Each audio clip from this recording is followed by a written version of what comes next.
Hello friends, welcome back to my channel.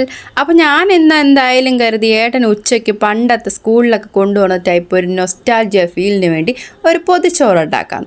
അപ്പോൾ ഇതാ ഇലയൊക്കെ വാട്ടിയിട്ടു, അതിനകത്ത് ചോറിട്ട്, നല്ല ചൂട് ചോറാണേ, ചൂട് ചോറൊക്കെ വെച്ചതിന് ശേഷം നല്ല നമ്മൾ ഈ വള്ളിപ്പയറും ഉരുളക്കിഴങ്ങും കൂടി ഇട്ട വിഴുക്ക് വരട്ടിയാണ് കേട്ടോ.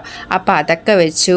പിന്നെ മാങ്ങാച്ചാറാണ് സൈഡിൽ വെക്കുന്നത്, മാങ്ങാച്ചാറും പിന്നെ നല്ല ഇഞ്ചിയും കാന്താരിയും കൊച്ചുള്ളിയൊക്കെ ഇട്ട നല്ല ചമ്മന്തി, നല്ല എരിയൊക്കെയുള്ള ചമ്മന്തിയാണ്, ചമ്മന്തി വെച്ചു. പിന്നെ അതാ നല്ല അടിപൊളി നെത്തോലി പൊരിച്ചതും വെച്ചിട്ടുണ്ട്. പിന്നെ അതിൻ്റെ സൈഡിലോട്ട് നാരങ്ങ അച്ചാറും കൂടെ വെച്ചു, അടിപൊളി നാരങ്ങ അച്ചാറാണ്. എന്നിട്ട് ഞാൻ ഈ പൊതിച്ചോറും മാട്ടാക്കി ഒരു അരമണിക്കൂറത്തേക്ക് വെച്ചിട്ടുണ്ട്. അപ്പോൾ നല്ല എണ്ണയൊക്കെ അതിനകത്ത് പിടിച്ച് നല്ല എല്ലാ കറിയും കൂടെ സെറ്റായിട്ടിരിക്കും. അപ്പോൾ ഇത് ഞാൻ സെക്കൻഡ് പാർട്ടായിട്ട് ഏട്ടന് കൊടുക്കുന്ന വീഡിയോ ഇടുന്നുണ്ട്. അപ്പോൾ എല്ലാവർക്കും ഈ വീഡിയോ ഇഷ്ടപ്പെടുന്നെങ്കിൽ എൻ്റെ ചാനൽ സബ്സ്ക്രൈബ് ചെയ്യുക, ലൈക്ക് ചെയ്യുക. താങ്ക്